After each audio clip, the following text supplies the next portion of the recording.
Quelqu'un sur Blender Stack Exchange demandait comment faire cette pipe. Donc voilà ma proposition. En effet, il y a une difficulté parce que là, on a une forme arrondie. Donc ça pourrait être facilement fait à partir d'une sphère.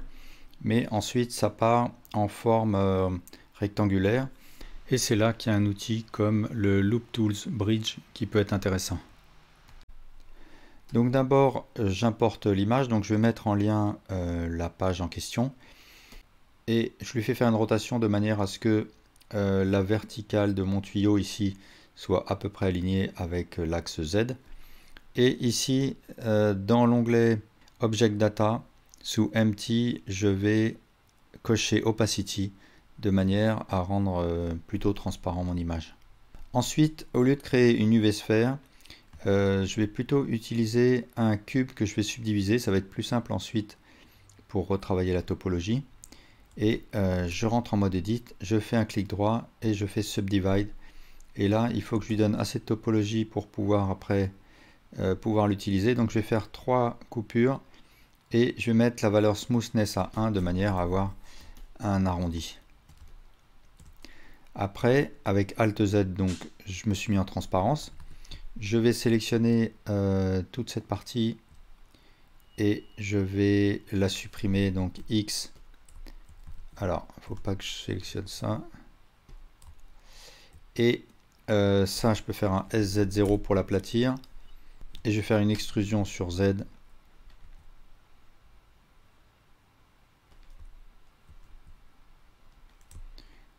Et une seconde extrusion sur Z. Et maintenant, ce qu'il faut que je fasse, donc, c'est que je coupe un trou ici de manière ensuite à pouvoir créer le tuyau là. Donc je vais supprimer tous ces vertices et je vais créer un plane que je vais déplacer, que je vais mettre là. Je lui fais faire une rotation sur Y à 90 degrés. Je vais lui faire une rotation sur X à 45 degrés. Et avec X, je vais supprimer sa face tout en gardant les vertices. Et ensuite, je vais lui faire une rotation, un scale.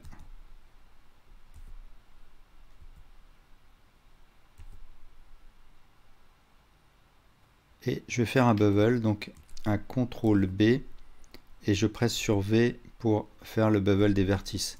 Et là, je vais me débrouiller pour avoir 2 segments. Donc, je clique sur le plus ou le moins de mon pavé numérique, ou bien je scroll. Alors, ce que je peux faire, c'est afficher les statistiques ici dans mon panneau Viewport Overlays.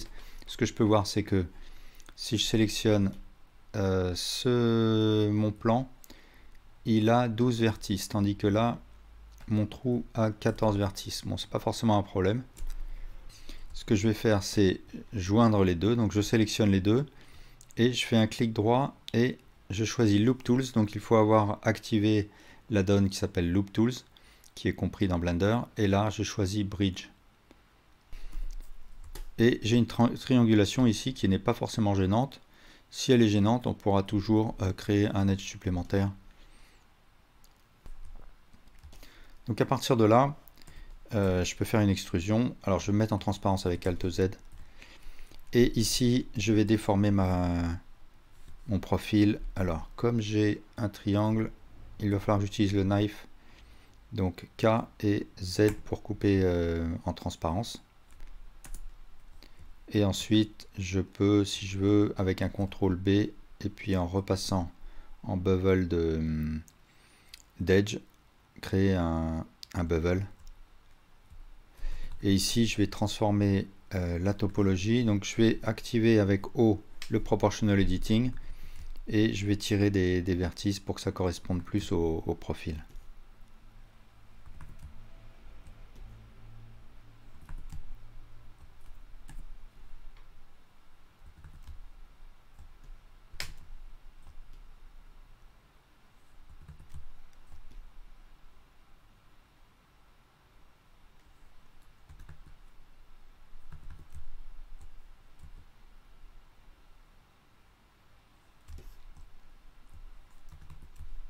Et là, je peux légèrement réduire l'échelle.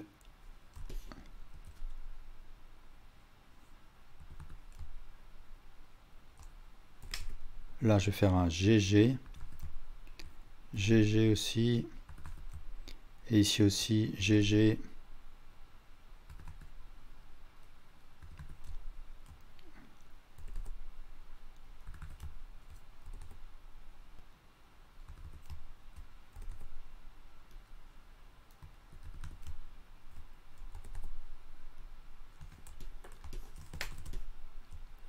Et ce que je peux tester tout de suite, c'est avec un clic droit faire un Shade Smooth et avec un CTRL 2 attribuer un Subdivision Surface à mon objet.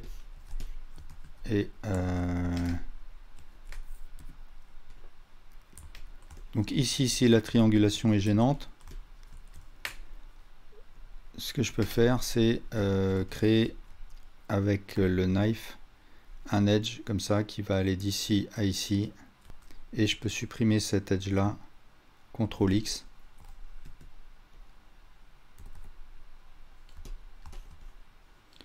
Et si je veux répliquer la même chose de l'autre côté, je fais tout simplement un mesh symmetrize de -y à +y.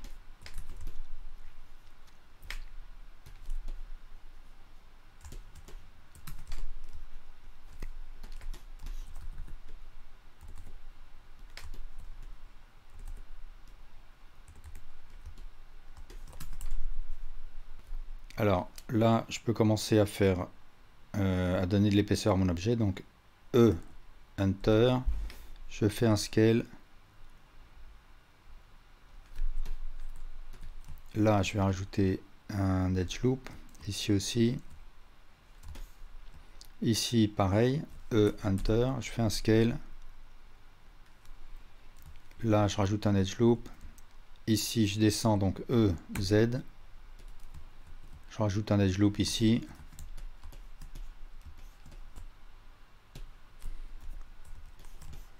Là, je vais dupliquer Shift D, cet edge loop, et je vais faire une extrusion et un scale. Une extrusion à nouveau, un scale. Et là, je vais suivre tout du long.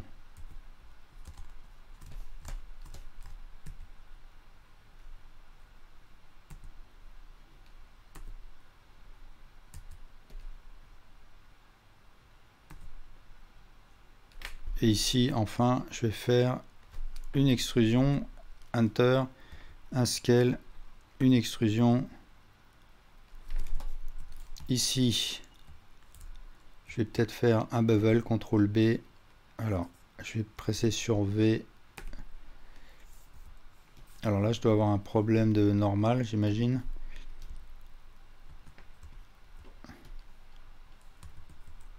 Donc, je sélectionne tout en mode Edit et je fais Shift N. Et donc, je vais recommencer mon extrusion.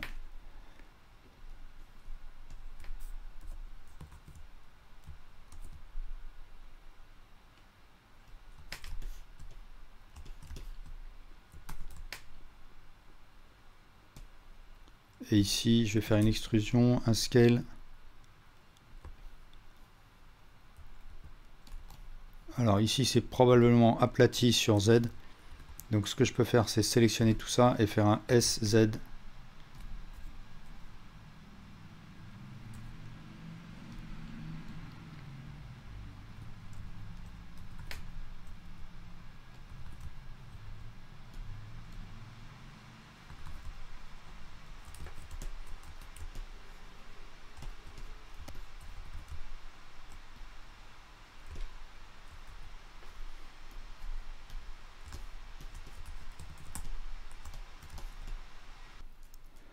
Pour ce qui est du matériau, ce que je peux faire, plutôt que passer par du procédural, avec lequel je pourrais m'approcher, mais j'aurais pas forcément la même qualité, c'est utiliser une texture. Donc j'ai trouvé une texture bruyère, puisque apparemment c'est un bois qui est utilisé pour les pipes. Et ce que je fais, c'est que j'ouvre d'abord mon shader editor. J'attribue un nouveau matériau à mon objet. J'ai activé la donne qui s'appelle Node Wrangler. Donc en gardant le Principal BSDF sélectionné, je vais faire un CTRL T, ce qui va me créer cette chaîne de nodes. Ici, je vais aller chercher mon image de bruyère. Alors, je vais montrer à quoi ce que j'ai trouvé. Donc, ce que j'ai trouvé, c'est ça. Je vais donc chercher ici cette image. Je vais utiliser la sortie Generated et je me mets en mode Rendered. Voilà ce que ça donne. Là, je peux jouer avec la location de ma texture. La sortie Generated fonctionne bien, donc ça m'évite d'utiliser l'UV, de faire un dépliage UV. Ce que je peux faire par contre, c'est un peu tordre la texture. Donc ce que je vais faire, c'est ici, en amont, créer un texture noise, créer un color mix RGB, mixer mon texture coordinate et mon noise à l'intérieur de ce mix RGB, et de cette manière là ça va tordre le signal du texture coordinate. Alors je ne vais pas envoyer autant de noise texture que ça, mais je vais en envoyer un tout petit peu de manière à un peu tordre ma texture, et je peux jouer sur l'échelle de mon noise. Si je veux un peu assombrir le matériau, il suffit que ici, entre l'image texture et le Principal BSDF, je crée un color de type RGB Curve, et ça va me permettre de retravailler la tonalité. Donc je peux assombrir comme ça, je peux rajouter du rouge ou au contraire en retirer.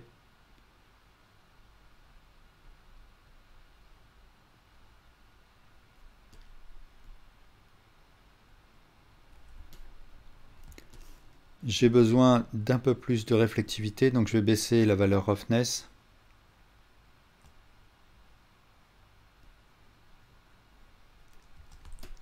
Je vais rajouter un éclairage. Donc ici j'avais mis un soleil avec une force de 4.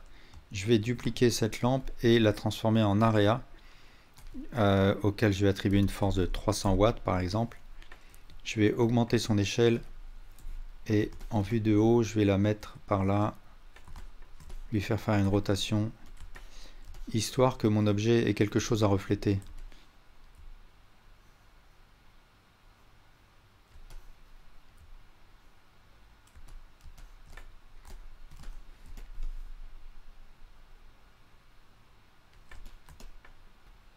Si je trouve que la couleur est trop vive, je peux rajouter un color hue saturation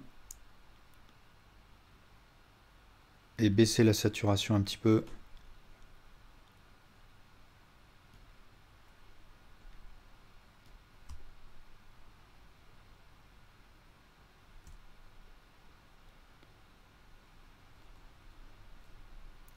Baisser la value aussi, de manière à avoir quelque chose de plus sombre. Ce que je peux voir aussi, c'est vraiment des micro-reliefs. Donc je vais je vais dupliquer ce noise texture. Je vais créer un vector bump. Je vais brancher mon facteur du noise texture dans le height du bump. Je vais brancher le bump dans l'entrée normale de mon Principal BSDF. Je vais créer un relief qui est très élevé. Je vais utiliser la sortie Object de mon texture coordinate. Je vais la rentrer dans l'entrée vector de mon noise texture. Et je vais baisser de beaucoup le strength, la valeur strength du bump.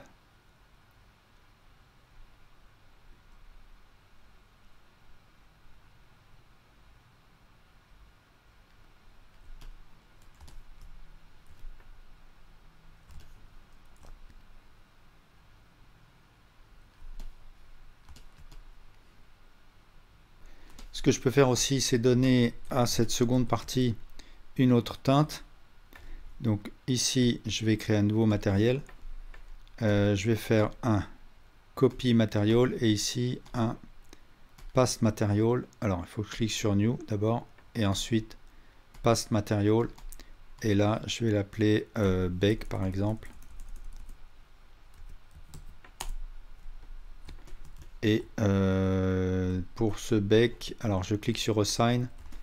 Et pour ce bec, je vais descendre énormément la valeur ici, value. Et aussi la saturation.